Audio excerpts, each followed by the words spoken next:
Hoy ikaw! Oo, ikaw na nanonood ngayon. Bakit ganyan mukha mo? Parang nilamon ka ng problema tapos dinura ka pa?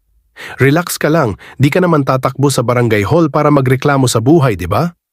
Alam mo, minsan parang cellphone lang tayo. Pag drained ka na, hindi ka naman agad bibili ng bago. Kailangan mo lang mag-charge. Pero minsan, hindi kuryente ang kailangan mo, kundi motivation.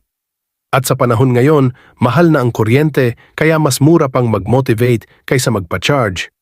Kung feeling mo wala kang progress, isipin mo, ang snail mabagal pero umaabot pa rin sa pupuntahan niya.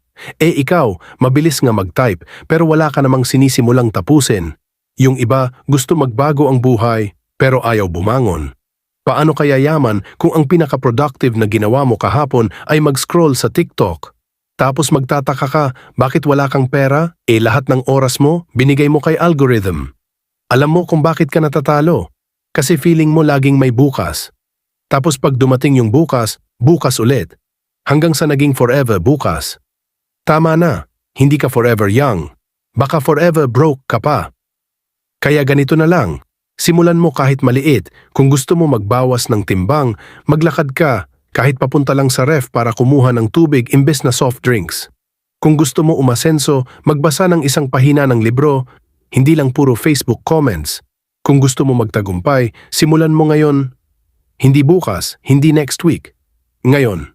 Kasi sa huli, wala namang magic sa success, consistency lang yan. At kung hindi mo sisimulan, wala talagang mangyayari. Kaya sige na, tapusin mo tong video, tapos gawin mo na yung bagay na ilang buwan mo nang ipinagpapaliban. Bago ka pa tuluyang maging expert sa wala. Go na. Kung kaya ng iba, ipagawa mo sa kanila ay kaya mo rin.